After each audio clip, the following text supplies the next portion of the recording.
যারা জন্মকে অস্বীকার করে আমি মনে করি তারা বেজন্মা, তাহলে জন্মের কোনো ঠিকানা নাই।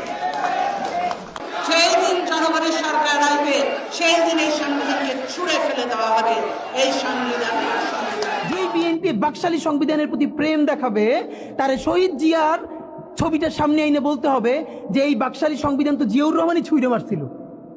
বেগম জিয়া বলেছেন এই সংবিধানকে ছুঁড়ে ফেলা হবে। এখন বেগম জিয়ার চেয়েও নতুন বিএনপি আসছে, বেশি প্রেমের বিএনপি। আজকে তাদের দোসররা বলে যে ৭২কে সংবিধানকে ফেলে দিতে হবে। যারা সৃষ্টিকে, যারা জন্মকে অস্বীকার করে আমি মনে করি তারা বেজন্মা, তাহলে জন্মের কোনো ঠিকানা নাই। সেই দিন জনগণের সরকার আসবে, সেই দিন এই সংবিধানকে ছুঁড়ে ফেলে দেওয়া হবে। এই সংবিধান যে বিএনপি বাকশালী সংবিধানের প্রতি প্রেম দেখাবে তারে শহীদ জিয়ার ছবিটা সামনে এনে বলতে হবে যে এই বাকশালী সংবিধান তো জিয়াউর রহমানই ছুঁড়ে মারছিল। বেগম জিয়া বলেছেন এই সংবিধানকে ছুঁড়ে ফেলা হবে। এখন বেগম জিয়ার চেয়েও নতুন বিএনপি আসছে।